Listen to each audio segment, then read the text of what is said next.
Então, iniciando, uma boa tarde a todas e a todos. Como na FESDEP a gente sempre tem ingressantes o tempo todo, então eventualmente alguém não me conhece, meu nome é Arion, sou defensor público, sou diretor de ensino aqui da escola.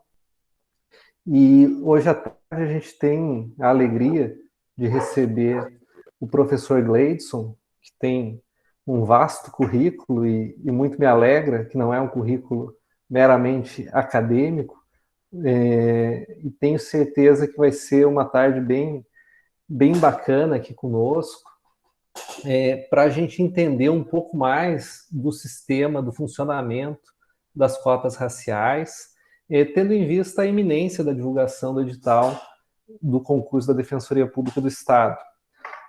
O professor Gleidson, nosso convidado, um breve depoimento pessoal, né, eu conheci ele fazendo a representação do Tribunal de Contas e da Defensoria Pública, num GT que discute justamente uma proposta de unificação dos critérios no âmbito das instituições do Estado do Rio Grande do Sul, e me chamou muito a atenção o conhecimento, a articulação que o professor tem para tratar do tema, e ao mesmo tempo a gente vinha recebendo aqui na escola demandas, dúvidas, né, de como funciona, quais são os critérios, como isso na prática se desenvolve.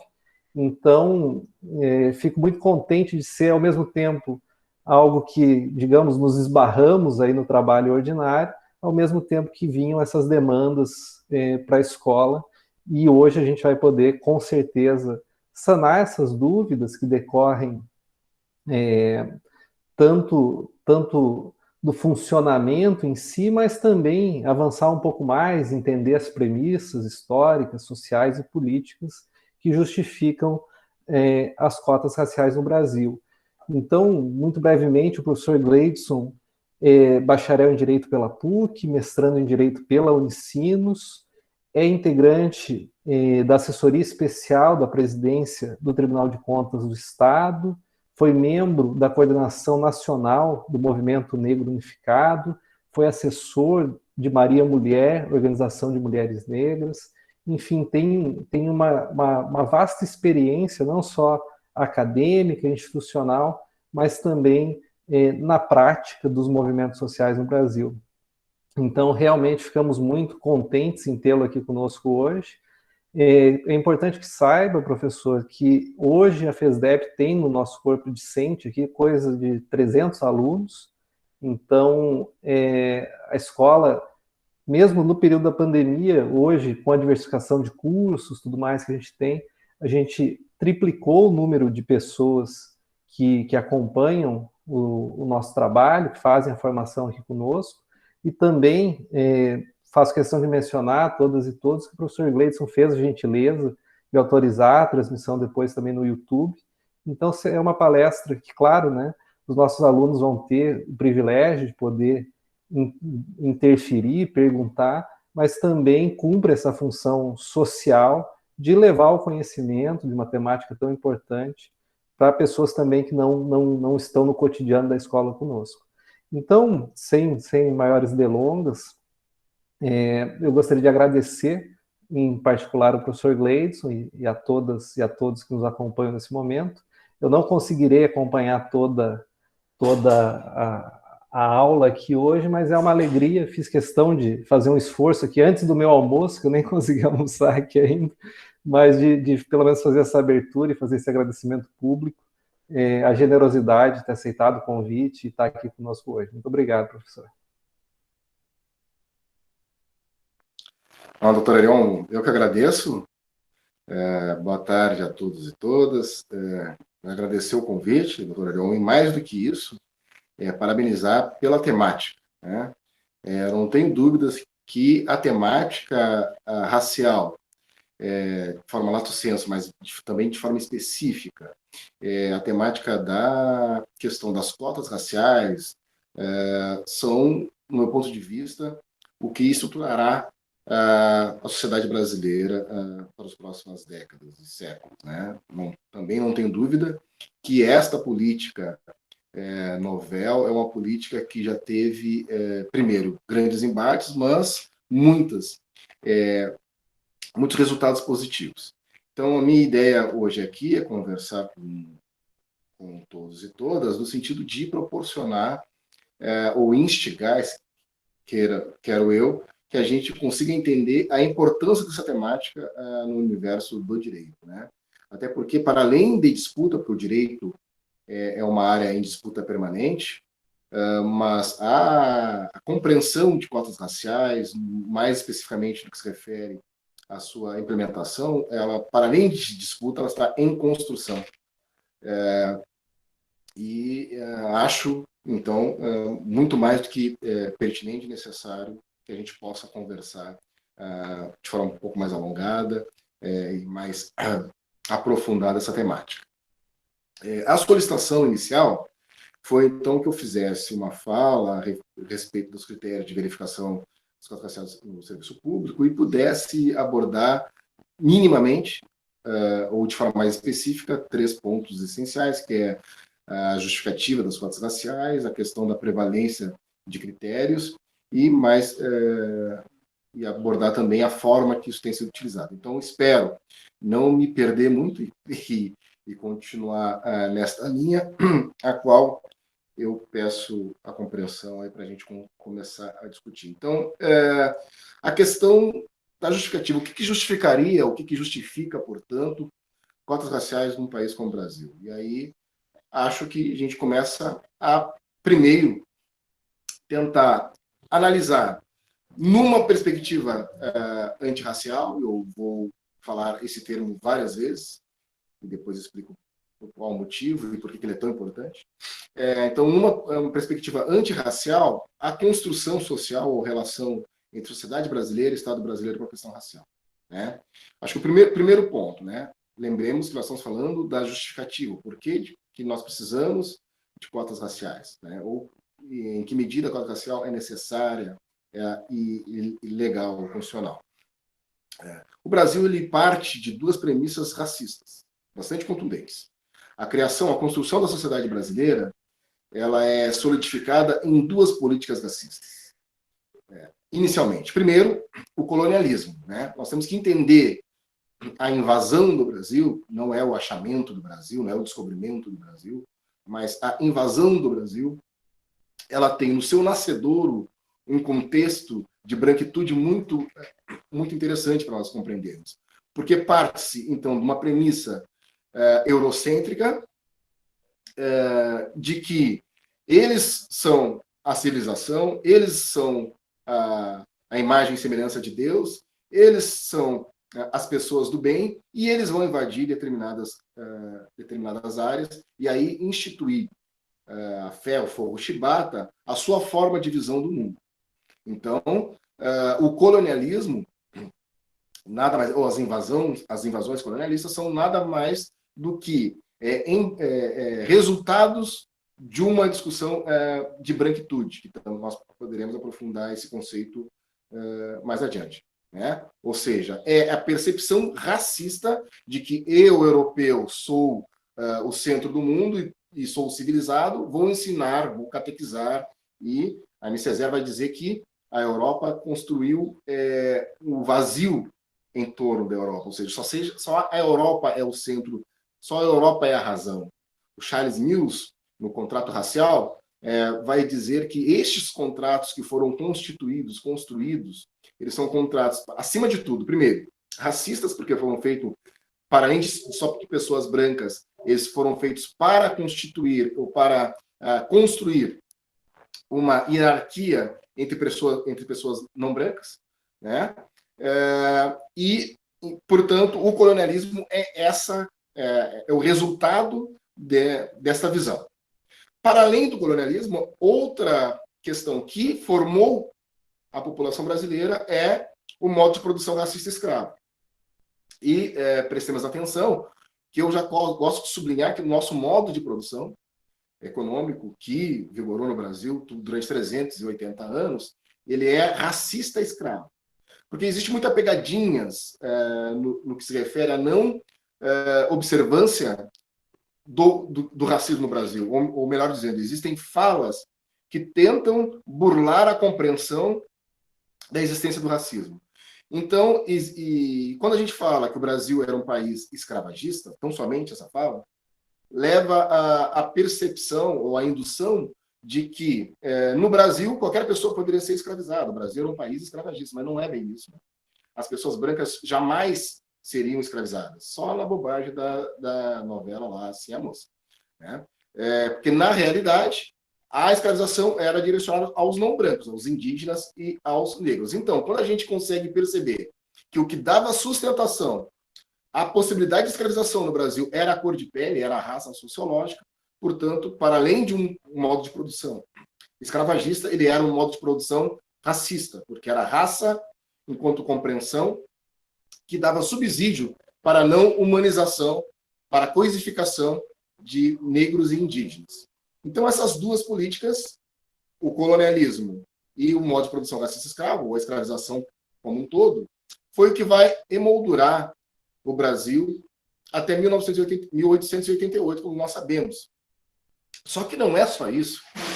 Existem resultados práticos, jurídicos e sociológicos, psicológicos desta relação de mais de 300 séculos que perpetuam até hoje.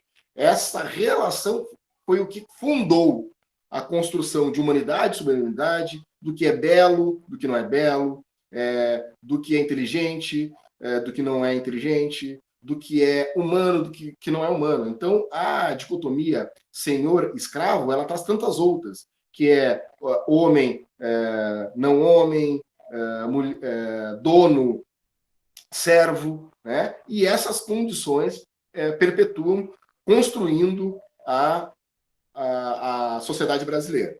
Bom, então nós podemos dizer que o Brasil ele foi da escravização, olha só, parte da escravização no final de 1888, começa então uma outra política que funda e que ainda permanece instaurada na sociedade brasileira, no Estado brasileiro, que é a política de eugenia.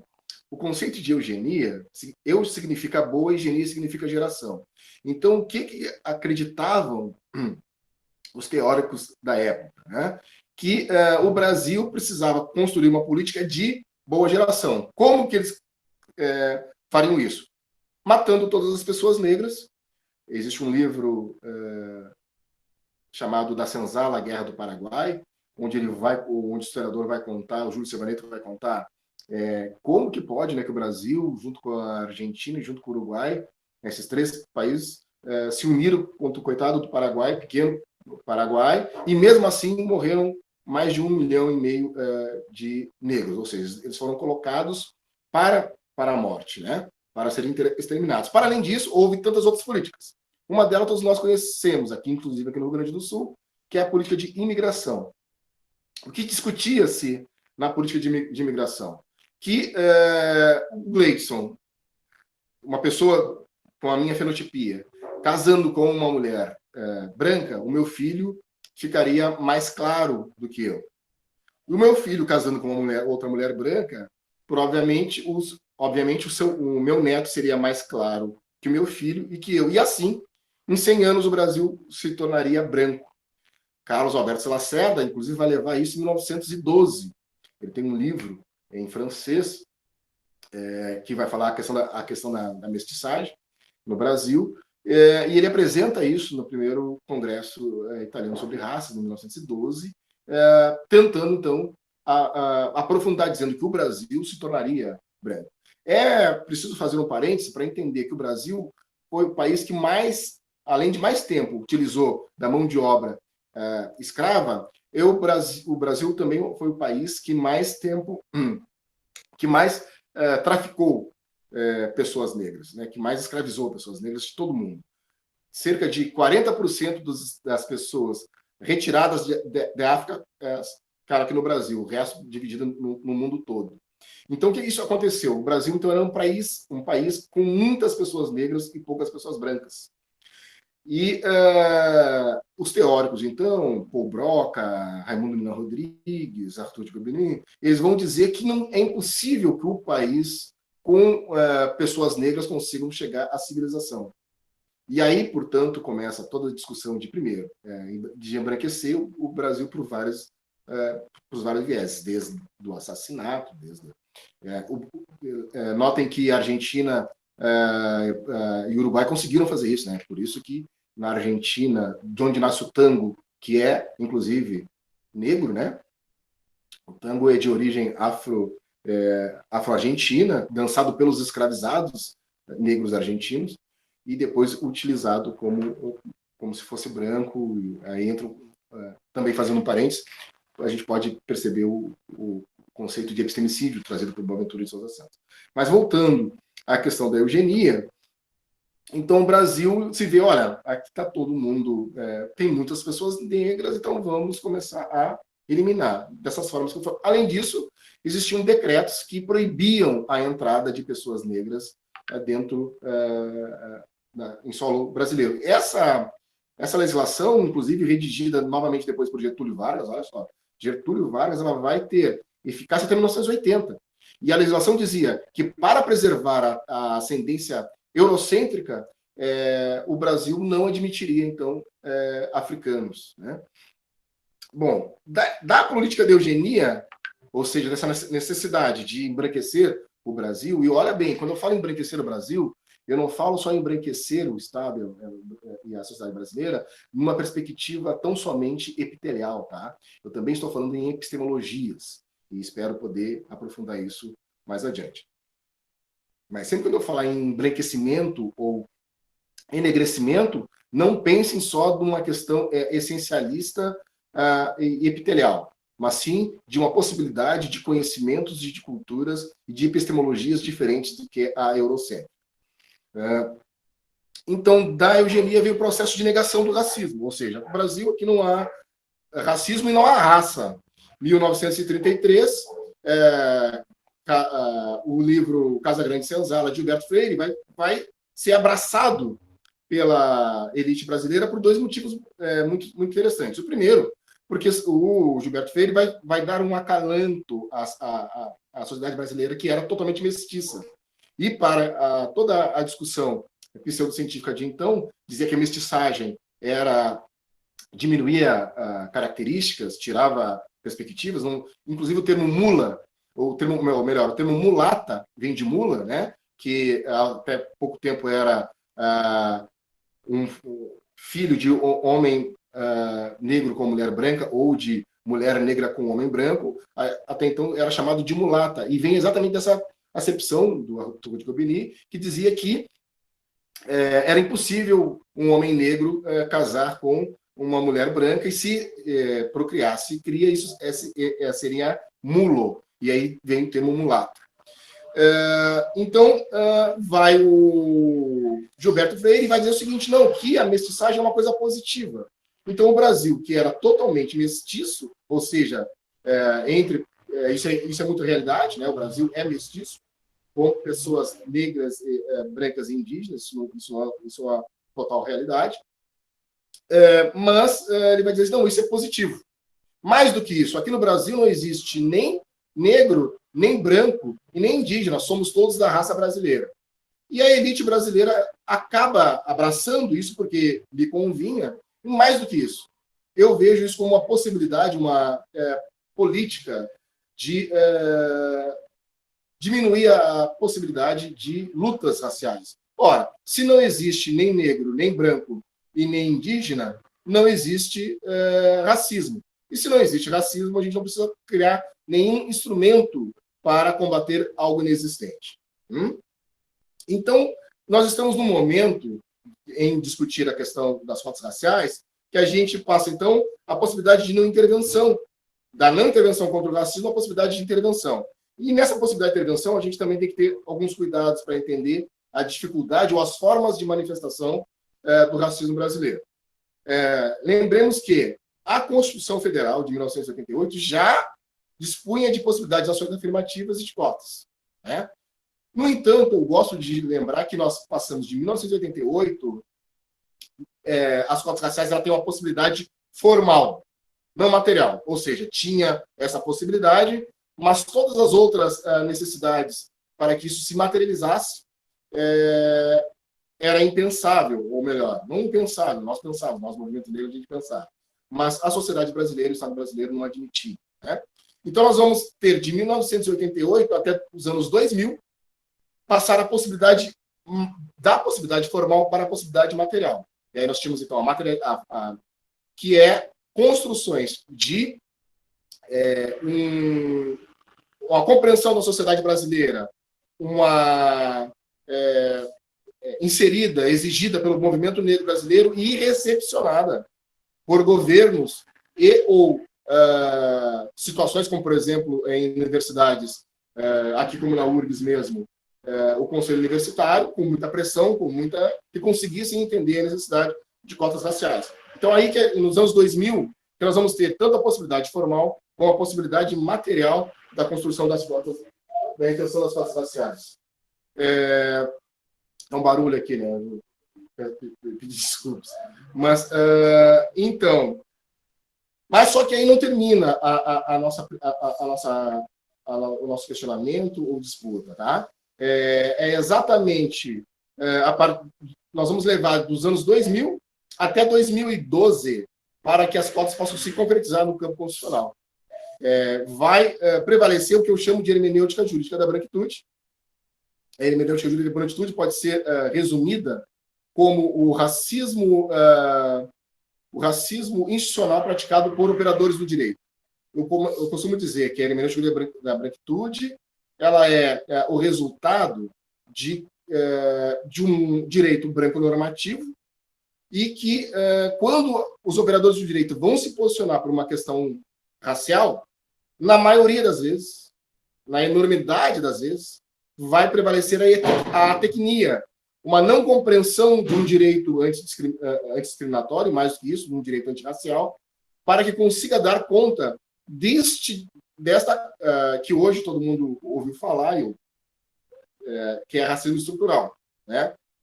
Então, vai prevalecer essa hermenêutica jurídica da branquitude e os juízes, procuradores, promotores vão dizer que cotas raciais é inconstitucional. Veja o conteúdo de combate, ou melhor, de permanência de privilégios da branquitude, porque esses mesmos operadores do direito nunca acharam inconstitucional cotas para mulheres. E sempre existiu cotas para mulheres na Constituição, de forma formal, né? Cotas para brasileiros, cotas para pessoas com deficiência. Mas quando a cotas era para pessoas negras, aí todo mundo, nossa, um pouquinho, isso é ilegal, isso acaba dificultando ou melhor, colidindo com o direito à igualdade, etc, etc, etc. Bom, para além disso, então vai lá a DPF 186, colocada pelo Partido Democratas, dizendo, olha, as raciais é inconstitucional. E em 2012, a DPF 186 é julgada, o ministro Ricardo Lewandowski faz um belíssimo acórdão e, de forma unânime, o STF vai dizer que cotas raciais é constitucional. Não para aí a briga jurídico-política. Agora, esses mesmos operadores do direito, juízes, promotores, procuradores, etc., vão entrar com ações dizendo que cotas raciais para o serviço público é inconstitucional. E pressões, né? Isso obviamente, isso não se resume ao sistema de justiça, né? Nós tínhamos entraves nos parlamentos também e nos poderes executivos, de todas as esferas. E aí, o Movimento Negro, junto com a OAB, entra com uma ação declaratória de constitucionalidade número 41, e em 2017, o STF vai dizer a mesma coisa que disse em 2012, que, olha, se as cotas raciais ela é constitucional, pelos motivos que nós logo veremos, para o serviço público, para o ensino universitário, ela também é para o serviço público. Então, veja bem que nós vamos levar 30 anos para conseguir a pacificação constitucional das cotas raciais, né? Desde 1988, com a possibilidade formal, até os anos 2000, que começam as primeiras legislações com cotas raciais. Aqui em Porto Alegre vai ter cotas raciais no serviço público em 2002, por exemplo. E nós vamos ter que esperar até 2017. Nós estamos em 2021, ou seja, se a gente tirar inclusive a pandemia, nós temos apenas 2 anos aí de pacificação constitucional dos cotas raciais. Só que eu gosto de fazer uma analogia, brincar com o Capitão Nascimento do Tropa de Elite. O inimigo agora é outro, né? Se antes o problema que nós enfrentávamos era de caráter constitucional e todas as discussões estavam afirmando que as cotas raciais eram racismo ao contrário, que as cotas raciais acabava colidindo com o princípio da igualdade, que as cotas raciais criaria um racismo que no Brasil não existe, diziam de forma maluca, inclusive, mas as pessoas diziam isso com vigor, que as cotas que quer trazer o racismo.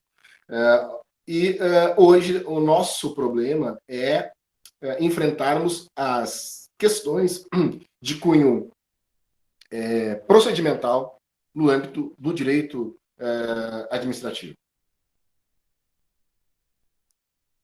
Ou seja, hoje as nossas fragilidades serão critérios jurídicos, políticos, para, por exemplo, esse Estado brasileiro, que dizia, olha, não existe negro no Brasil, não existe branco, aqui todo mundo é brasileiro. Hoje, esse Estado, através de uma comissão de identificação, vai ter que dizer, olha, tu entra por cotas raciais, tu não entra por cotas raciais.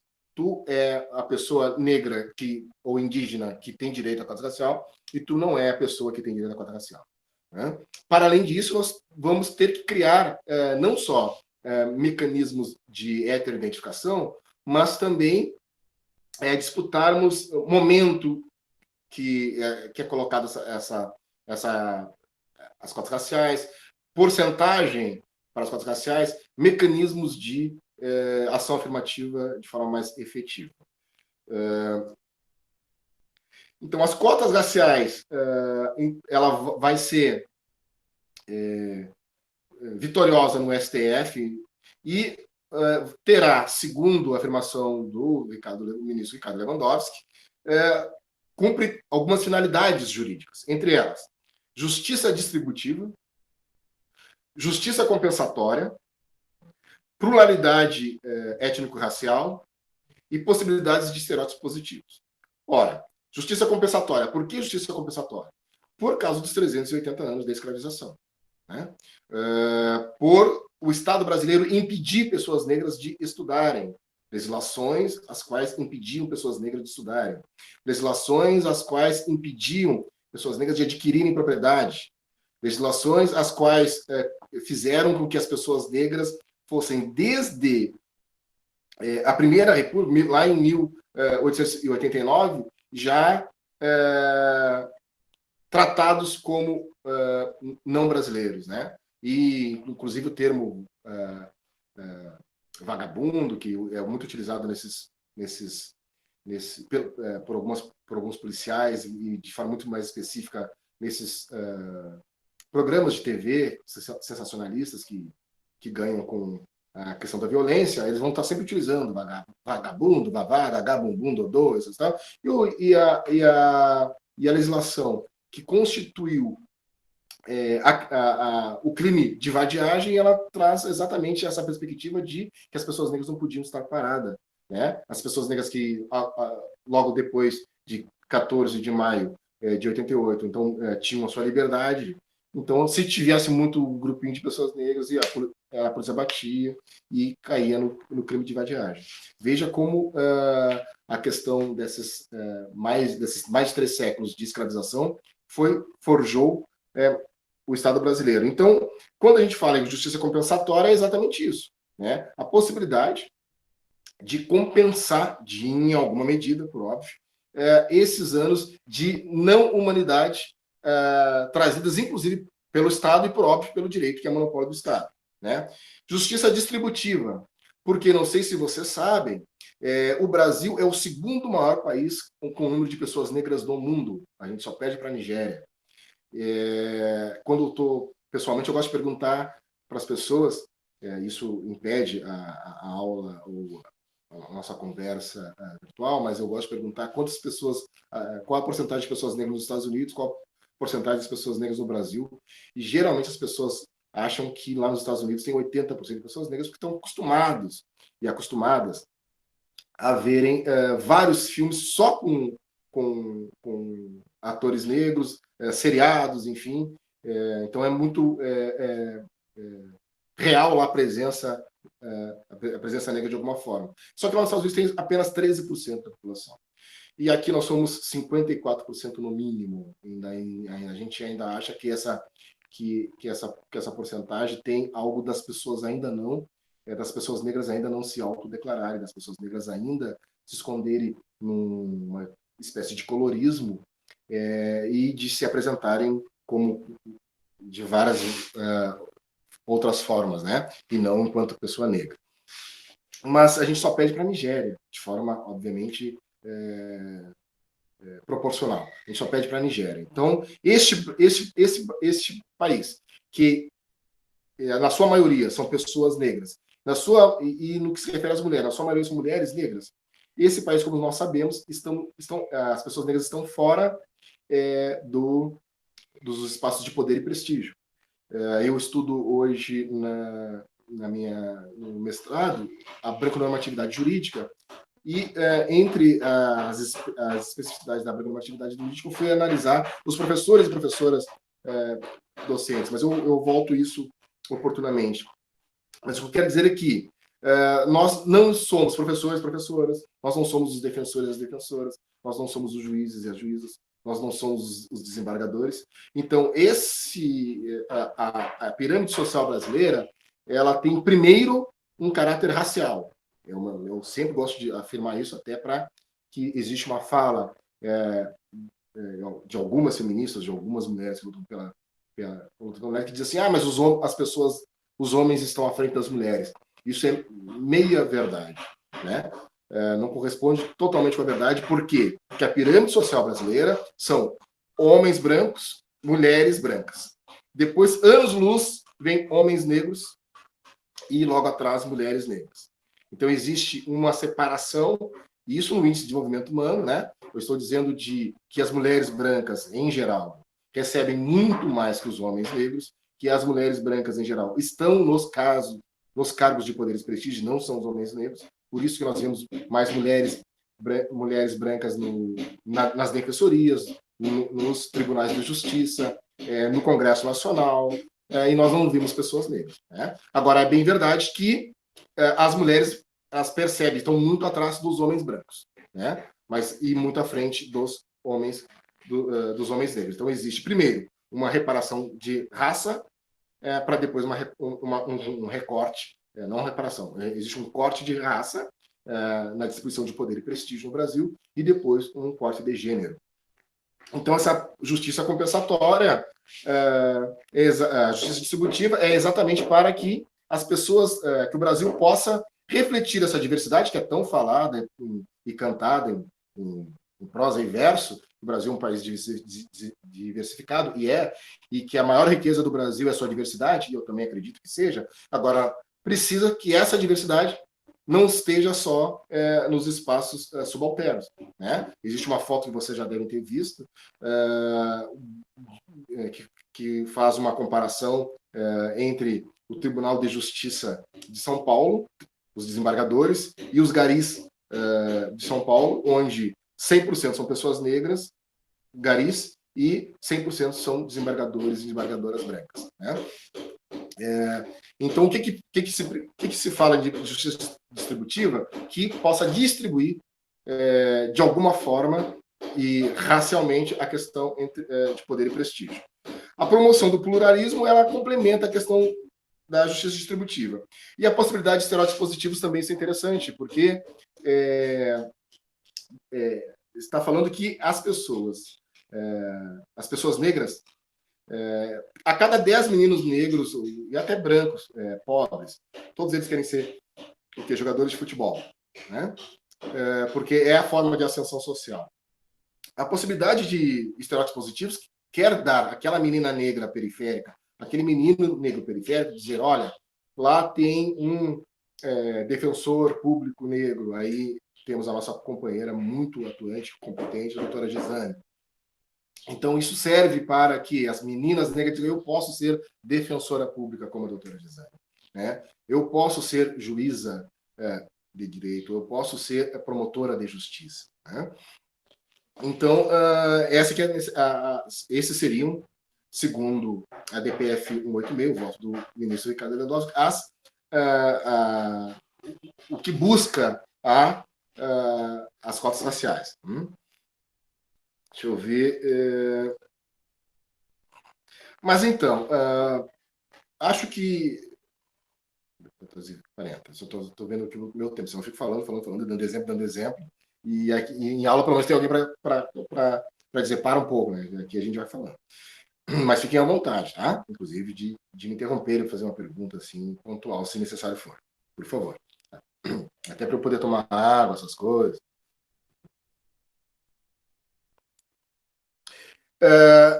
Mas olha só, eu disse que as cotas raciais têm, então, por objetivo, no mínimo, essas cotas buscas jurídicas, né? O professor, inclusive, o Roger Halpe Hills, vai falar numa necessidade ou possibilidade de convivência com a diversidade, né? Que isso também acho importante salientar. Mas então, partindo aqui para o segundo ponto, por que prevalece a questão fenotípica para as cotas raciais no concurso público? Bom, aí nós temos que entender um mantra que eu gosto de falar quando eu faço curso de formação para as bancas de heteroidentificação, que é o seguinte mantra: cota racial é uma política antirracista. Cota racial é uma política antirracista. Cota racial é uma política antirracista. Isso parece bobo, talvez seja, mas a intenção é que, a cada dúvida, porque ela virá, tem que pensar nesta questão que é fundante e basilar. Cota racial é uma política antirracista. Isso significa que para análise dos mecanismos, critérios utilizados pelas cotas raciais, ela tem que romper com a branco-normatividade jurídica. Aí eu falo um pouco mais sobre branco-normatividade jurídica. Ainda um conceito em construção, a branco-normatividade jurídica, na minha dissertação, mas ela pressupõe algumas questões essenciais. Primeira delas, o direito é constituído exclusivamente de uma visão de mundo eurocêntrica. Tá? E olhe, preste atenção no exclusivamente. Tá? Ou seja, toda a concepção de direito que nós temos, de justiça que nós temos, está alicerçada nesta compreensão, visão de mundo tão somente eurocêntrico. Como se não existisse direito nos territórios indígenas. Como se não existisse direito nos territórios negros, em África, por exemplo, que, como hoje todos nós sabemos, é o berço da humanidade. Mas, para além disso, porque ela poderia ser inclusiva, né? Trazer outras visões. Não, a visão do direito é constituída tão somente falada, dita, então, por pessoas brancas a partir de uma perspectiva branca. Quando eu falo branco, vamos novamente, sem essencialismo. Estou falando de concepção de vida, cultura, além, obviamente, da questão epitelial. Tá? Então, para além, a branco-normatividade jurídica, ela é pensada numa perspectiva eurocêntrica, falada por pessoas, tão somente pessoas brancas. Nessa pesquisa que eu fiz, eu estudei as 50 maiores faculdades de direito do Brasil, e tem em torno de 3.350 professores e professoras, 50 melhores universidades, faculdades de direito do Brasil. Desses 3.350, 3.300 são brancos. E aí nós vamos ter 50, tão somente 50, 1,1% de professores negros no aspecto de 50 universidades, ou melhor, no aspecto de 3.350 professores, aproximadamente. Tá? Então, a branco-normatividade jurídica, ela parte de um pensamento eurocêntrico, ensinado somente por pessoas brancas. Para quem? Para pessoas brancas. Nós entendemos que os alunos e as alunas, o corpo discente, ele é, na sua majoritariamente, quase que exclusivamente, por pessoas brancas, né? Primeiro, pela dificuldade de entrada na Universidade Federal, segundo, pela dificuldade de entrar, de conseguir concluir, pagar a faculdade privada. Por isso a importância do ProUni, por isso a importância de cotas raciais, etc, etc, etc, que amenizou, enegreceu os espaços acadêmicos, né? Além dela ser, então, pensada numa perspectiva eurocêntrica, ensinada por pessoas brancas, ensinada por pessoas brancas e recepcionadas por pessoas brancas, ou seja, os alunos também são brancos, o direito ele é materializado por pessoas brancas, porque, como eu já disse, não somos nós os juízes, não somos nós os promotores, não somos nós os procuradores ou procuradoras, não somos nós os defensores, nós somos no sistema de justiça aproximadamente 5%. Isso colocando pretos e pardos, que aí, oportunamente, eu até posso discutir a incompreensão ou insustabilidade do termo pardo, né? Eu falarei isso oportunamente aqui, assim espero, se eu não me perder. Então, para além de nós pensarmos, então, o fim desta branconormatividade jurídica e de todos os universalismos que traz o universalismo, né? Porque quem é o conceito de cidadão? Pensemos o conceito de cidadão, eu gosto de dar esse exemplo, o conceito de cidadão criado pelo esse novo contrato, por um dos contratos raciais, por exemplo, a Revolução Francesa, né? Quem era o cidadão, quem era a cidadã que essa carta trazia? Eram homens brancos e proprietários. Aí o Olímpio de Gouges vai escrever a Carta do Direito das Mulheres e é guilhotinada, né? Então quando o problema, entre tantos, de uma branconormatividade jurídica é que ela trabalha universalismos, ou seja, ela não trabalha as especificidades, né? Que por mais que sejam difíceis, o direito tem que ter respostas, né? Porque para além de não podemos pensar sempre o cidadão ou a cidadã nesta compreensão de homem branco, heteronormativo, proprietário e sem traços ou de deficiência física aparente, né?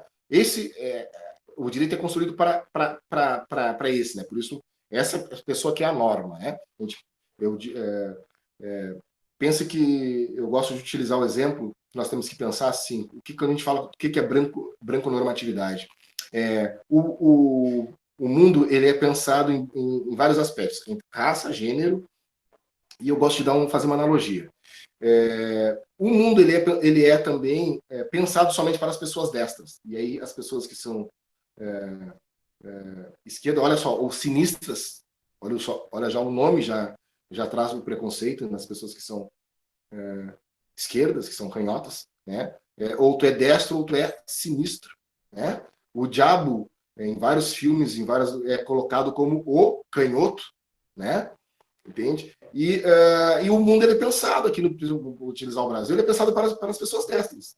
Não é maldade, não estou nem dizendo que seja maldade, entendeu? Mas quando a gente fala em racismo, a gente tem que também tirar essa questão de bem ou mal, não é isso que eu estou dizendo. Estou dizendo que essa compreensão, se não rompida, nós vamos vamos manifestar formas de discriminação. E para a nossa aula de hoje, nós estamos falando de formas de discriminação racial. Então, não é à toa que a porta ela é colocada no lado que é colocado, que é para facilitar as pessoas dessas abrirem a porta. O carro é colocado, a gente anda, quem vai direito volta no esquerdo. A palanca ali que é colocada no lado direito. O pessoal, e não sei se vocês vocês conhecem essa expressão muito utilizada, que é deixa comigo que eu sou canhoto. O que significa isso? O canhoto, ele como a vida não foi construída para ele dá um jeito. Então, o canhoto, abrir a minha irmã é canhota, então abrir a lata simples uma lata de ervilha. Tudo foi pensado o abridor de lata, estava pensando no nome, mas é só isso, abridor de lata. Então, o abridor de lata é pensado para a pessoa dessa. Está entendendo a analogia? Então, eu quero dizer que este mundo também é pensado a partir e tão somente de uma perspectiva branca. E é isso que, quando eu falo que a lei de cotas é uma questão antirracista, nós precisamos, então, compreender a forma de racismo, compreender a branconormatividade, como ela opera, como ela se... E aí, a partir dessa compreensão, nós utilizarmos, então, os instrumentos necessários para o rompimento desta realidade. Bem?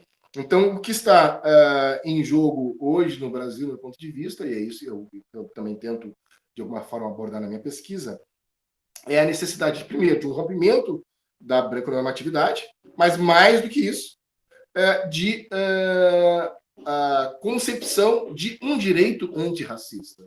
Né? A construção de um direito antirracista numa perspectiva da antissubordinação, que é trazida pelo Direito de Discriminação, do livro, inclusive, do professor Roger Halper Rios, e também do Tratado de Antidiscriminação, do professor Adilson Moreira. Né? Então, nós temos que conseguir compreender a necessidade de criação de hermenêutica, para além de uma hermenêutica jurídica da branquitude, uma hermenêutica antirracista, uma hermenêutica negra. Também tem um livro do professor Adilson Moreira, que é Pensando como Negro, que aborda um pouco essa discussão. Tá? Então, a branconormatividade jurídica que eu falei, faltou dizer, mas eu posso fazer o link agora, que toda essa compreensão da necessidade de cotas raciais está num conceitinho que todo mundo hoje, acho que é popular, não sei se as pessoas compreendem, na verdade, mas todo mundo já ouviu falar em racismo estrutural, inclusive pelo belo livro do professor Silvio Almeida. Então, o que seria o racismo estrutural? Né? Que dá a possibilidade da compreensão de classes raciais. O racismo estrutural, o racismo ele pode ser percebido no mínimo de 3 formas. Tá? O livro do professor Adilson Moreira, Racismo Recreativo, também aborda bem essa discussão. O racismo pode ser percebido do seu campo individual, ou seja, olha, a pessoa chamou tal pessoa disso ou daquilo, né? Esse é um campo que a gente precisa combater, não é nenhum abolicionismo de licitudes aqui dizendo que isso tudo está liberado, não é isso que eu estou querendo dizer. Eu estou dizendo que isso, a gente já sabe, não ajuda, ou melhor, não é pouco diante do gigante que é o racismo no Brasil. Para além disso, os Panteras Negras construíram outro conceito, que é o racismo institucional, construído lá na década de 60. O racismo institucional ele vai tirar da análise individual e vai dizer que instituições, como são feitas por pessoas, elas podem perpetuar discriminações e construir discriminações, inclusive discriminação indireta, que é aquela a qual não tem a intenção de discriminar, mas o resultado é discriminador. Tá? Então, por exemplo, eu gosto de usar um caso que eu acompanhei, de certa forma. Uma menina foi fazer o seu passaporte na Polícia Federal. Chegando lá, foi tirar foto e o camarada lá, não sei se era terceirizado, se era policial federal, não importa, estava lá na Polícia Federal, na instituição Polícia Federal, no Estado brasileiro, prestando um serviço público, e ele vai dizer o seguinte para ela: olha, não consigo tirar a tua foto porque a tua foto não cabe aqui na câmera porque o teu cabelo é Black Power. Você tem que alisar o cabelo para tirar uma foto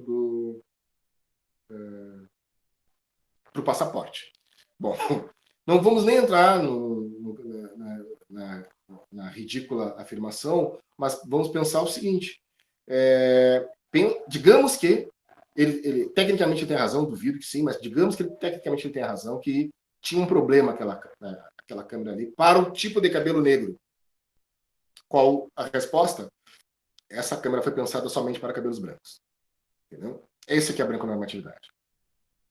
Ou seja, as coisas nem não são pensadas assim, vou fazer uma para que os negros não é isso. Né? Eu gosto de utilizar o curso de medicina em uma universidade federal que tenha aula de manhã, de tarde e de noite. Não estou dizendo que a pessoa que criou o currículo pensou assim, vamos tirar pessoas negras e aí, nesse caso, posso acrescentar pessoas pobres. Mas é óbvio Que quem vai poder fazer um curso que estude de manhã, de tarde e de noite são pessoas que não trabalham, são pessoas que têm o pai e a mãe para sustentá-las, né?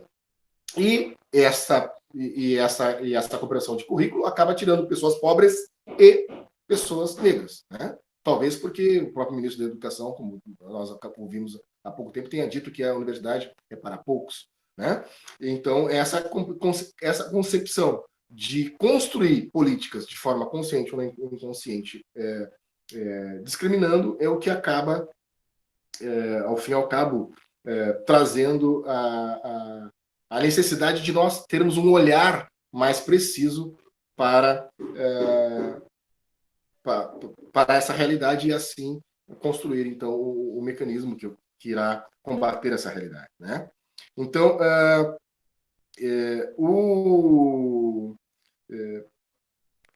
por que esse barulho aqui também?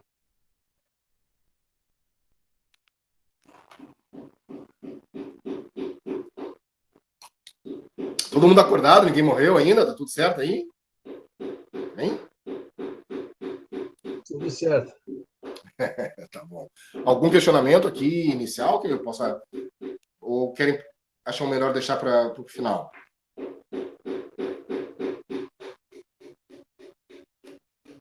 Tá, deixemos para o final.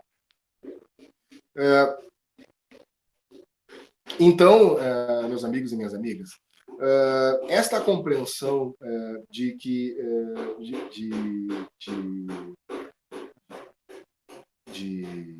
do Roger Capperhill, de antissubordinação, é o que pode nos dar o embasamento teórico dessa construção, agora sim, da construção de outros mecanismos. Tá? Vou colocar aqui, pensar então, por que nós falamos a questão do critério fenotípico para a questão racial. Ora, eu estava dizendo que a gente precisa entender o racismo, que cota racial é uma política antirracista, né? E então precisamos entender o racismo, entender como o racismo se manifesta para conseguir apresentar mecanismos de combate ao racismo da forma que ele se manifesta, né? E existe um artigo, olha só, de 1950, 55, do Horaci Nogueira, que fala em preconceito de marca e preconceito de origem. Ele analisava a diferença do racismo vivenciado no Brasil para o racismo vivenciado nos Estados Unidos. E esse é um artigo extremamente importante ainda hoje, porque ele vai nos explicar como que o racismo aqui no Brasil opera. Tá? Lá nos Estados Unidos, o preconceito é de origem.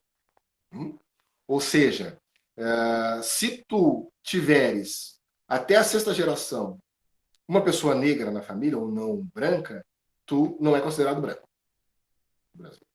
Né? Por isso que as pessoas que foram lá dizer oi, viva Trump, não foram aceitos pelo Trump, porque pelo Trump eles não são brancos, são latinos, o Brasil é latino.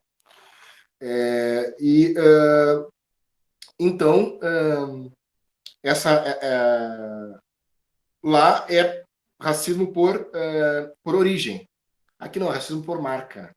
Né? Por isso que lá a Rihanna é vista como mulher negra e ninguém discute isso. Por isso e aqui no Brasil, contrariamente, a Camila Pitanga tem que brigar para que as pessoas consigam entendê-la como pessoa negra. Né? Aqui no Brasil, por causa da política de embranquecimento, entendeu-se que pessoas negras são pessoas com a minha cor de pele. Né? E aí, sem entender o que eu chamo de heterogeneidade fenotípica que nós temos, todas as pessoas negras têm. E o Brasil tem um outro problema. O Brasil utiliza um critério de raça-cor, e isso complica bastante a situação. Né? Por quê? Porque quando raça é uma coisa, né? Raça, e a raça sociológica, né? Até aí tudo bem. Né? Lá, caso Elvanger, habeas corpus 8.2424 de 2003, onde o STF se posicionou, só para recordar aqui, sem quem não lembra, por que nós estamos falando de raça negra, raça branca, em que perspectiva, mas não existe, todo mundo é raça humana, e isso o direito já superou, lá em 2003. Habeas corpus 8.2424, caso Elvanger, onde um autor fez um livro antissemita, falando de judeus, e foi condenado por racismo. A defesa entra na justiça dizendo que o time já tinha prescrito, porque não era racismo, porque judeu não é raça. E aí o judiciário teve que se debruçar em duas perguntas iniciais e basilares. Primeiro, se existia raça no Brasil. Segundo, se judeu era raça. E foi positivo para as duas. É um belíssimo acórdão. Se não quiser ler as 900 páginas, pode ler o voto só, que é muito bom, sabe? E ainda é importante para a nossa compreensão de raça. Então, quando eu falo raça negra, não estamos falando de biologia. Por isso que eu falo raça sociológica. A raça é uma construção social, tá? Vai o Horácio Nogueira nos dá essa possibilidade de compreensão de diferença de racismo, de preconceito de marca e preconceito de origem. Preconceito de origem não interessa a cor da tua pele. Se tu tiver uma ascendência negra, negro tu é. Então eles vão para o genótipo. Né? Genótipo, eu brinco, é aquilo que é visto pelo microscópio. Tá? Pode repetir o nome do habeas corpus? Posso sim. O habeas corpus é 8.2424/RS 2003.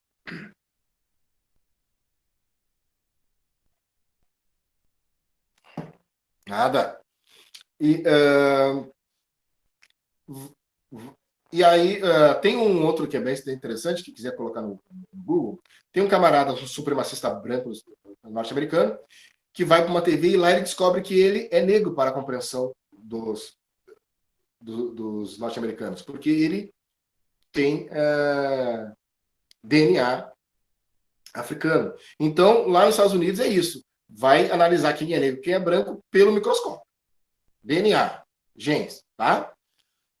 Aqui no Brasil não, aqui é o fenótipo. O que é o fenótipo? O fenótipo é o que o genótipo vai demonstrar fisicamente. Só para você ter uma ideia da importância do fenótipo aqui no Brasil, então aqui por isso que ele fala, aqui é o preconceito de marca, não de origem. É a minha cor negra que assusta, é a nossa cor negra que faz com que estejamos espancados nos supermercados. É a nossa cor negra que faz com que nos impeça de andar de bicicleta, porque vai ser abordado por um casal de branco dizendo que você roubou a bicicleta dele, como aconteceu em São Paulo agora, este ano, ou em Goiás, como um rap youtuber foi abordado pela polícia e preso porque ele queria saber de onde era aquela bicicleta, etc, etc. Então, aqui é o fenótipo. Lá não. Lá, uma pessoa... aqui no Brasil, uma pessoa negra de pele clara é passada, é reconhecida como pessoa branca. Né? Por isso que as pessoas não conseguem compreender Camila Pitanga quando ela se diz negra. E aqui o fenótipo seria, então, o resultado dessas características genéticas, que podem ou não aparecer, é uma outra questão. Vou dar um exemplo, como é a importância. O Neguinho da Beija-Flor, cantor Neguinho da Beija-Flor, ele tem 76% do seu gene europeu. Agora, pensa assim, ele vai ser visto como pessoa branca? Por ter a sua maioria do seu gene ser branco? Não. Porque aqui no Brasil, o que importa é a cor, é a marca, são os traços fenotípicos da população que foi desumanizada. Por isso que eu falo que temos que entender o racismo para compreender mecanismos de rompimento com o racismo. Outra questão interessante que vai nos apresentar a necessidade de ser a característica fenotípica é a diferença entre identidade e identificações. Né? O que é identidade? Identidade é aquilo que a gente constrói com o passar do tempo. Quem quiser ouvir mais sobre identidade e identificações, eu posso sugerir o livro da Lia Weiner, ou as várias lives tem aí no YouTube, só colocar ali a Weimer ali, e fala sobre branquitude, uma das maiores estudiosas sobre branquitude no Brasil. Uma das maiores. E, então, a identidade é aquilo que a gente vai construindo ao longo do tempo, né? Ou seja, eu vou me construindo, sou uma criança, vou me construindo, então eu vou entender o que é ser pessoa, o que é, né, eu ser chavante, óbvio, né? E a gente vai construindo a sua identidade. Isso é imexível, tá? Isso o Estado brasileiro não tem como intervir. Outra coisa são as identificações. As identificações não têm a ver contigo. Tu não consegue controlar as identificações. Eu posso dar 2 exemplos que eu tenho certeza que vocês lembram. Ronaldo Nazário, quando disse assim, olha, vocês que são negros, uma coisa assim que ele falou, ou seja, não se via como negro, mas todo mundo conseguia ver que ele era uma pessoa negra. Ele que não se via como negro, né? O Neymar, há pouco tempo, também utilizou essa expressão de vocês negros. Agora ele está se construindo, aparentemente. Várias vezes ele tem se colocado enquanto pessoa negra. E é bem isso mesmo. Também tem um livro bastante interessante, para quem quiser, chamado Tornar-se Negro, que vai falando dessa construção de consciência, né? Ou seja, acabar com o universalismo, olha novamente o universalismo, né? Para a gente conseguir construir uma concepção a partir de si mesmo. Né? Então, se a gente colocar junto preconceito de marca e preconceito de origem, a diferença entre identidade e identificações, né? E, mais do que isso, a diferença entre autodeclaração e heterodeclaração, genótipo e fenótipo, nós vamos entender a necessidade de que, para concorrer em cotas raciais, a pessoa tem que ter características físicas da raça negra, né? A autodeclaração, ela foi construída numa perspectiva ali da OIT 169, para que os povos tivessem o direito de autodeclarar. Olha só, um parentesão aqui, mas acho que é interessante, eu sempre gosto de pontuar isso para a gente entender também a questão da branconormatividade. 2 questões, 2 relações com isso, tá? Da autodeclaração. Primeiro, como é o nome dado ao que os judeus sofreram na Segunda Guerra Mundial? Quem lembra? Quem pode dizer aí? Dizer, escrever? Judiaria. Oi? Pode repetir a pergunta? Qual o nome que geralmente se dá ao que os judeus sofreram no Holocausto. Holocausto. Já ia dizer, não estou falando holocausto, mas tem um outro nomezinho que a gente utiliza. Poderia ter sido holocausto. Como? Genocídio? Também não, eu acho que não. Mas eu não estou ajudando vocês. A minha pergunta não tá boa, deixa eu refazê-la. Nós falamos que o Hitler é... Genocídio. Nazista. Mamãe queria... Nazismo. Mas o que vem a ser o nazismo? O nazismo vai ser nada mais nada menos que a primeira vez que as pessoas brancas vão sofrer o racismo. Né? O baixinho chegou lá e disse, olha, sabe uma coisa? Branco sou eu, vocês não são brancos por coisa nenhuma. Só que isso vai dar uma reformulação. O direito internacional é criado a partir disso. A ONU é criada a partir disso porque entende-se que então tinha que ter uma estrutura supranacional para evitar as atrocidades que aconteceram com o povo judeu. Além disso, é construída o conceito jurídico de autodeclaração dos povos. Por quê? Hitler dizia quem era judeu e quem não era. Com métodos, obviamente, absurdos. Né? Mas ele que dizia, olha, o crânio, sei lá o quê, então tu é judeu, então tu não é judeu. E aí, então, a partir de então, constrói-se a possibilidade de autodeclaração. Né? Mais do que isso, é relativizado, veja bem a importância quando as pessoas... O que é branco-normatividade? Ou outro exemplo de branco-normatividade. Enquanto as pessoas negras estavam sendo escravizadas, não tinha problema, né? Tudo bem, ok. Agora, quando as pessoas negras, olha, isso pode vir a voltar, vamos construir reformular tudo, fragilizou-se o conceito de soberania nacional. Enfim, como eu falei, era um parênteses. Mas a autodeclaração, ela tem essa percepção, tá? E essa composição inicial de que as pessoas se autodeclarem. Ok. Só que nós estamos, cotas raciais é o quê? Olha o mantra, uma política antirracista. Basta a autodeclaração? Então, se uma pessoa loira de olho azul disser eu sou negra, entra para cotas raciais, está resolvido o problema? É isso? Não, obviamente. Como o deferimento ou indeferimento de uma inscrição, como cotista, ele é essencialmente jurídico, né? Ele também precisa ter componentes do direito administrativo para entender, inclusive, ou melhor, incluindo a necessidade de análise dos próprios atos administrativos. Ora, nós já dizemos que o preconceito aqui no Brasil é um preconceito de marca, não de origem. Nós dizemos que a identidade é uma coisa, uma questão subjetiva. Identificação é outra, que é as pessoas, né? Todos nós conhecemos uma pessoa que se acha linda e vai lá outra pessoa e diz assim, não é tudo isso que tu acha. Isso é identificação. Né? A identificação é pelas pessoas. E heteroidentificação significa a identificação feita por terceiros. Eu geralmente quase apanho quando falo heteroidentificação, porque as pessoas confundem falar de heteroidentificação com heterossexualidade, heterossexual. Né? Não é isso que nós estamos falando. Estamos falando hétero é outro, né?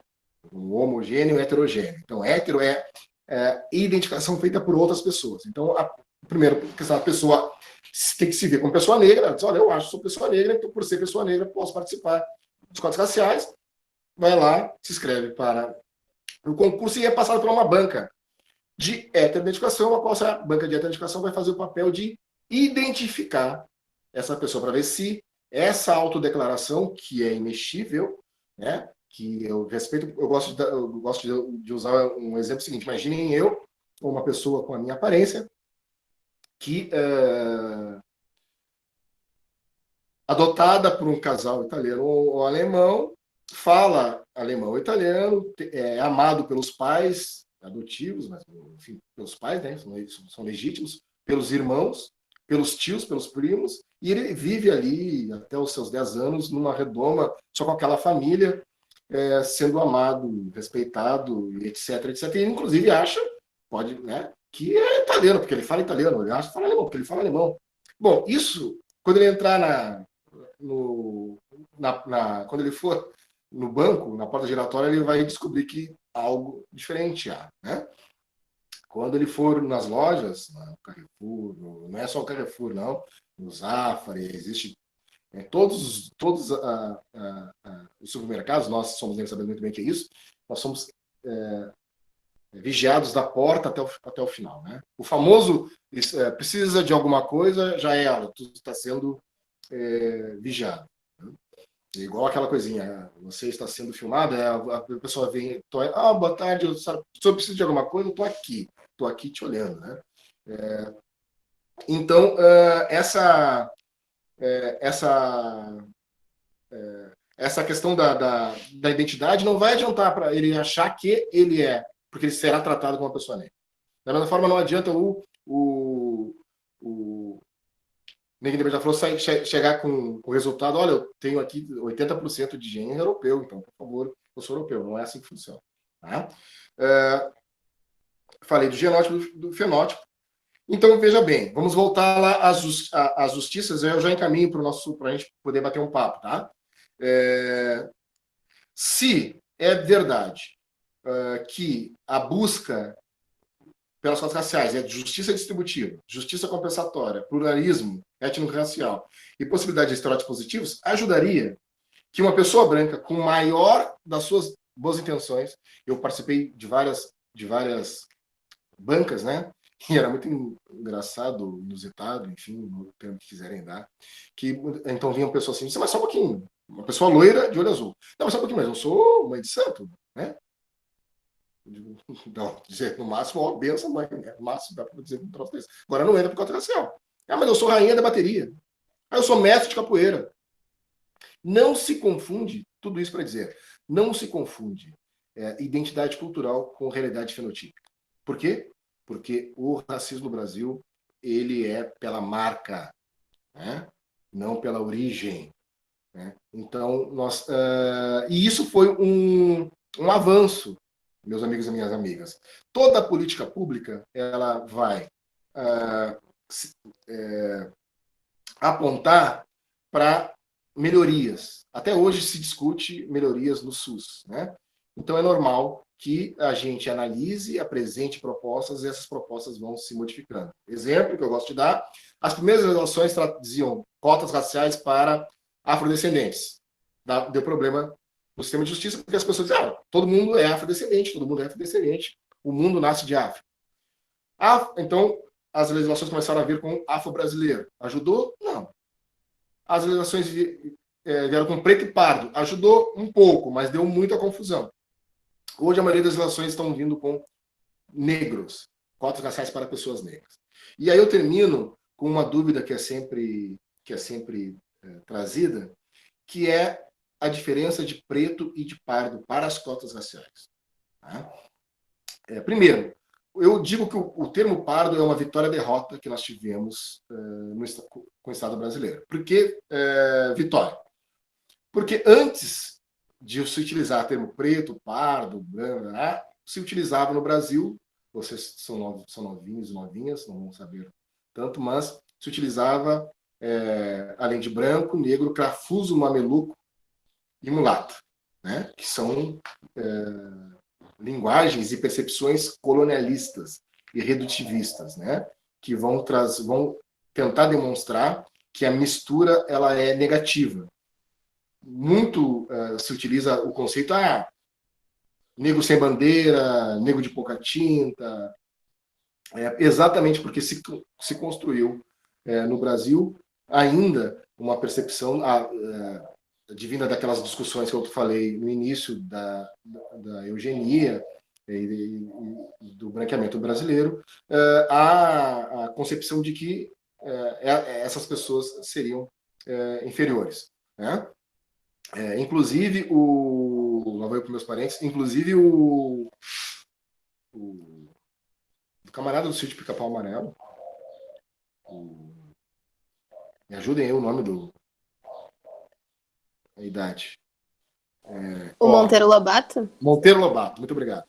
Monteiro Lobato tem um livro chamado Presidente, onde ele vai, para as pessoas que têm dúvida que Monteiro Lobato é racista, só procurarem o livro dele, Presidente, que ele vai dizer ou apresentar nos Estados Unidos a proposta de erradicação dos negros. Ele fica muito brabo com o Carlos Lacerda, que vai lá em 2012 dizer que a mestiçagem no Brasil a perspectiva é de solução, e por isso vai trazer mais imigrantes para embranquecer o Brasil. E em 1926 ele apresenta um livro, que é o Presidente, onde ele diz o seguinte, o Monteiro Lobato, que lá nos Estados Unidos, isso é uma história, o único romance dele, lá nos Estados Unidos existia um partido dos homens, o partido das mulheres e o partido das pessoas negras. E aí houve um rompimento e ganhou o partido das pessoas negras porque o partido dos homens e das mulheres era para ter se unido, enquanto o partido de pessoas brancas, eles não se uniram e ganhou o partido das pessoas negras. E ele vira o presidente. E aí, no livro, como todo negro não gosta de ser negro, vai querer se tornar branco, ele faz uma poção mágica lá, para passar um negócio no cabelo, e esse negócio esterilizaria. Tá entendendo, né? Eu não vou tentar de novo, porque agora complicou depois de...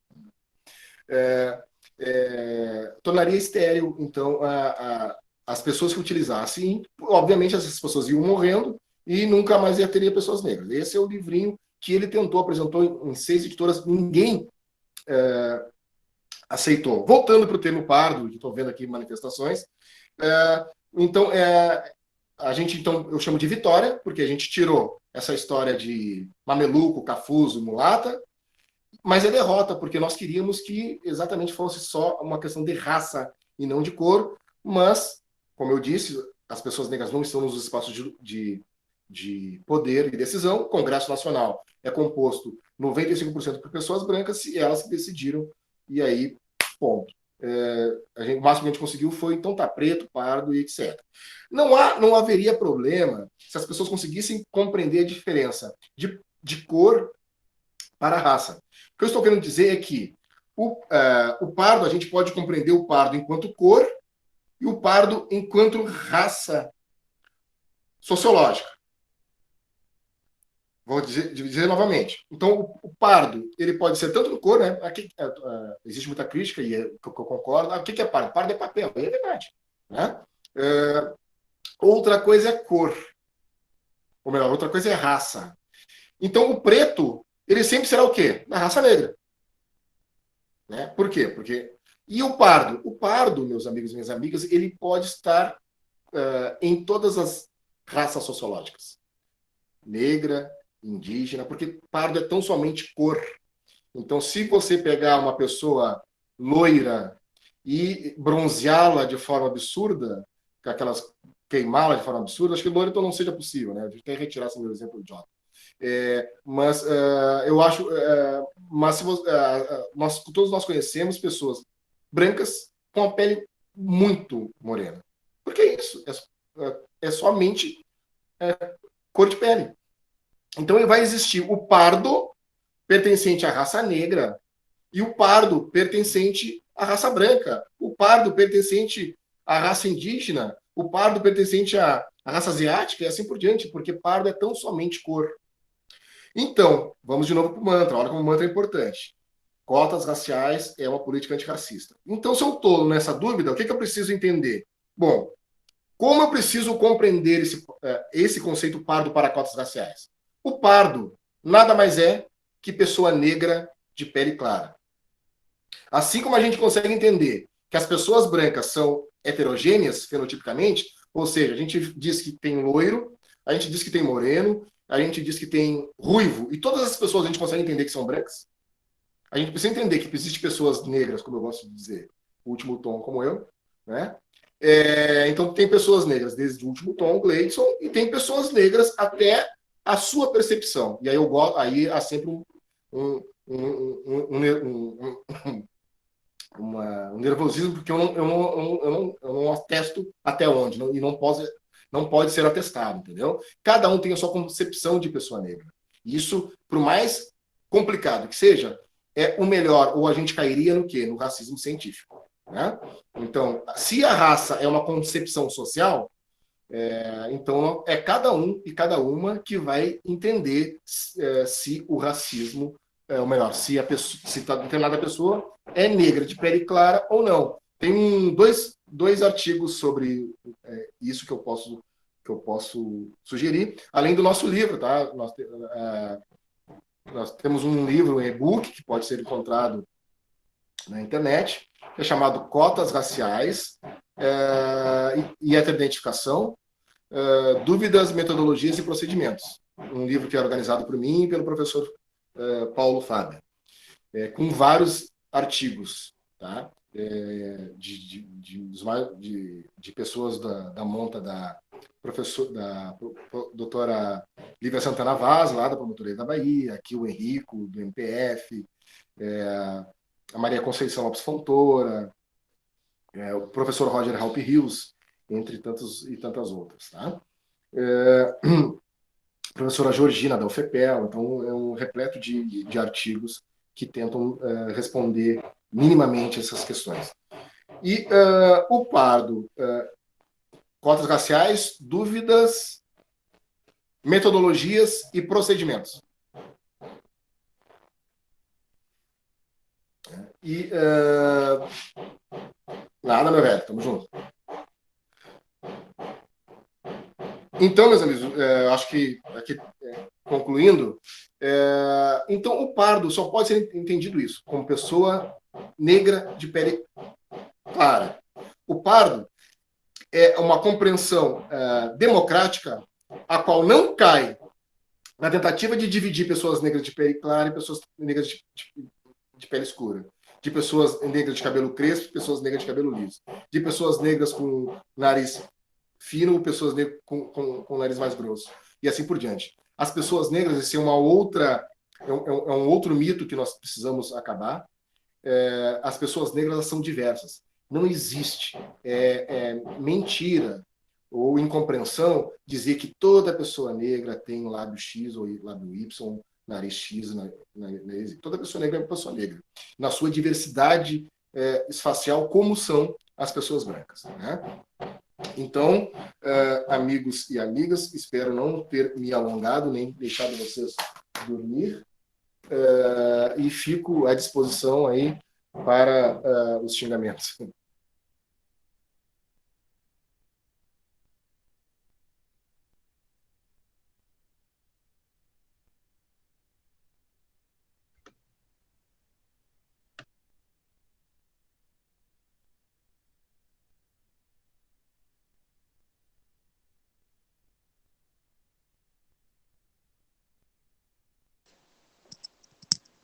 Professor,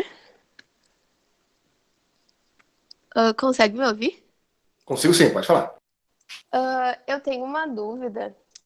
A gente sabe que tem uma questão bem forte. Desculpa, eu tô arrumando a câmera. A gente sabe que tem uma questão bem forte com relação ao colorismo e autoidentificação. Eu queria saber como funciona para conseguir dizer isso nas bancas, se às vezes nem a própria pessoa se identificou a vida inteira. Como uma banca vai poder olhar e dizer, não, tu é negra e tu não é negra? Essa é o que eu tenho dito, que é a grande... Lá nesse livro eu tenho nos anexos desse livro vai ter um modelo de parecer, tá? Nesses pareceres que eu faço, geralmente, dependendo tem 20 laudas, porque a gente precisa exatamente entender essas compreensões. Então, tentando ser direto à tua pergunta.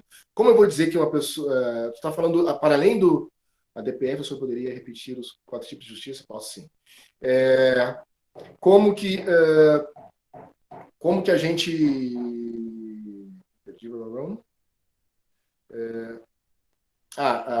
tu falaste que para além do colorismo, existe o que a gente tem chamado de afroconveniência. O que é afroconveniência? A afroconveniência é aquela pessoa que nunca se viu como negro e que agora, que tem cotas raciais, quer se apresentar como pessoa negra, né?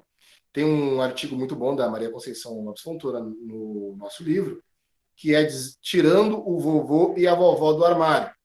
Ou seja, aquelas pessoas que sempre esconderam que o avô era negro, tem até, só um pouquinho, né? Eu sou branco. E aí agora, na hora da educação, olha aqui, traz a foto do avô e da avó. Não, mas eu sou negro, meu avô, minha avó é negro. Eu costumo dizer, Roberto, aqui, quem traz o avô e a avó para demonstrar a sua composição é porque não tem pai e mãe negro, entendeu? Primeiro, a pessoa tem que se entender como pessoa negra. Isso é importante. Por isso, o avanço de nós colocarmos nas legislações não mais preto e pardo, e sim pessoas negras. Porque aí são pessoas negras de quê? Pessoas negras de cor preta, eu não detesto esse nome também, mas é o que está utilizando, pessoas negras de cor parda. Ou seja, eu prefiro pessoas negras de pele clara. Tá? E é isso. Ponto. Aí nós vamos... Como a gente não entra na questão da identificação, porque pode ser questões reais, entende, Roberto? Eu tive casos que são de um menino fenotipicamente branco. Quando eu falo fenotipicamente branco, pode acreditar que é fenotipicamente branco. Imagina uma pessoa branca, sem sombra de dúvida de mas e sim, não. Branca, tá? Que o pai dele era como eu e a mãe dele é uma mulher loira. E por causa disso, ele disse, não, mas só um pouquinho, mas meu pai é negro. É essa que é a discussão. Isso não foi fácil, isso foi um avanço que nós fizemos no entendimento e metodologias. Lá em 2012, nós fazíamos entrevistas alongadas. A gente queria saber, olha, se a pessoa era de religião de matriz africana, se a pessoa lia autores negros, se a pessoa já tinha sido parado pela polícia, se a pessoa... E a gente entendeu que esse método não era o melhor, né? Porque vamos pensar que tudo isso é muito subjetivo. O racismo no Brasil, ele é pela marca, a gente faz a análise fenotípica. Então vai sentar uma pessoa lá que se diz, ou que se acha, desde a pessoa que mente, né, que quer burlar, ou até a pessoa que realmente acha como esse menino, né, não, olha, meu pai é negro, só que eu disse, não, mas o teu pai é negro, não é tu. As cotas racial é um direito personalíssimo. Não é o pai, não é a avó, muito menos a avó. Nós tivemos uma briga seríssima com a URGS, e nós colocamos a URGS na justiça, e aí quando ganhamos, fizemos um acordo que o reitor retirou, que eles queriam que, se aprovasse que tivesse avô negro, entrava. Bom, isso é a forma de acabar com as cotas raciais, porque todo mundo tem um avô negro, nem que seja bisavô, escondidinho lá, né? Entende? Tem. Então, pelo amor de Deus, né? Isso não existe. Então, a questão essencial é ter fenotipia negra, né? Então, e aí a outra pergunta que pode ter ligado à tua, Roberta, mas como a gente vai dizer para essa pessoa, né? Bom, o parecer, ele não entra na questão da sua fenotipia, eu geralmente coloco lá, fulano de tal, faço todo um apanhado, tá, como eu falei, está lá o modelo no nosso livro, né? Primeiro vem todo o marco jurídico, depois vem, são 5 itens, o marco jurídico, depois vem a diferença de preto e pardo, exatamente para as pessoas entenderem que nós estamos falando, que não basta ser bronzeadinho, né? Não basta ser bronzeadinha. Depois tem a metodologia que a gente utiliza, que é a questão fenotípica, diferença entre fenótipo e genótipo. Depois vem as jurisprudências que nós apostamos, e aí, por final, vem a decisão da comissão, que eu geralmente resumo olha, determinada fulana, blá, blá, blá, não tem as características fenotípicas da pessoa negra, a qual é essencial para a postulação de cotas raciais, conforme o item tal do edital XYZ. Basicamente isso, Roberto. Perguntaram aqui a justiça, então é justiça compensatória, justiça, só estou indo rápido, justiça compensatória, né? Justiça distributiva, pluralidade étnico-racial nos espaços públicos, né? Ou seja, a gente não entrar num lugar e só ver pessoas brancas. Estou falando de lugares de espaços de poder, né? Como é, por exemplo, uma universidade, como é, por exemplo, uma defensoria. E possibilidade de estereótipos positivos, para que as pessoas negras possam se ver, né? Da periferia possam sonhar e saber que é possível chegar a esse espaço de poder. Nada.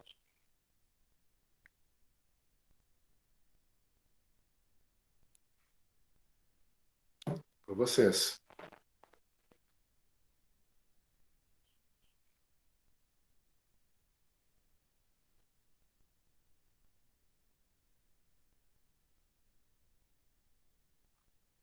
É isso?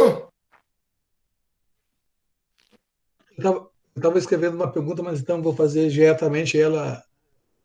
Lá na Universidade Federal, aqui do Rio Grande do Sul, houve muitos filhos de descendentes de europeus que se inscreveram e passaram no vestibular se dizendo negros, né? Autodeclarando negros, né? E, pelo que eu soube, teve até alguns que já estavam em semestres bem avançados, né? Que tiveram as suas matrículas canceladas, né? Tiveram que fazer o reingresso, né? Essas questões ficaram só nesse âmbito administrativo ou teve questão, não sei se você sabe informar, se teve questionamento judicial dessas decisões? Não, então, foi nós que fizemos a denúncia. Eu ajudei um grupo lá chamado Balanta, e nós fizemos a denúncia. Foram 372 pessoas que nós achamos brancas. O critério que foi utilizado pelo Balanta foi analisar, isso foi em 2016, analisar tão somente os cursos de Direito, Engenharia, Psicologia e Medicina, se não me engano. E denunciar as pessoas que eram brancas, assim, né? Não eram, né? Aquelas pessoas que a gente podia ter dúvida, porque eles entraram no número da matrícula, eu olhava a foto, etc. E, bom, nós demos sempre 350. Qual o problema ali, Luiz Carlos? É o problema dessa outra coisa que nós criamos hoje, que são as bancas de identificação. Enquanto era tão somente a autodeclaração, dava esse problema. Então, é inadmissível. Hoje, nenhuma legislação admite cotas racial sem a banca de identificação. Eu fui fazer uma palestra um dia para médicos, né? E, e aí eu disse assim, mas olha só, que como o movimento negro foi ingênuo em achar que as pessoas... Bom, as pessoas não gostam de pessoas negras, as pessoas não vão dizer que são negras, né? Lê do engano.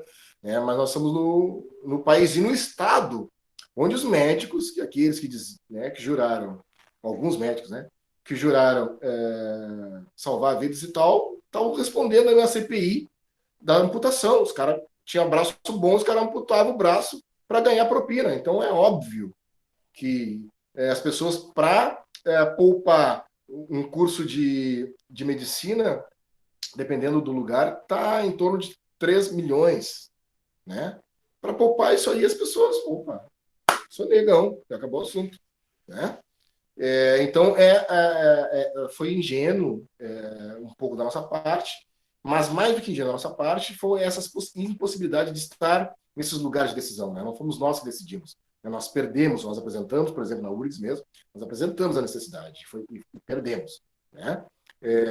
No voto interno.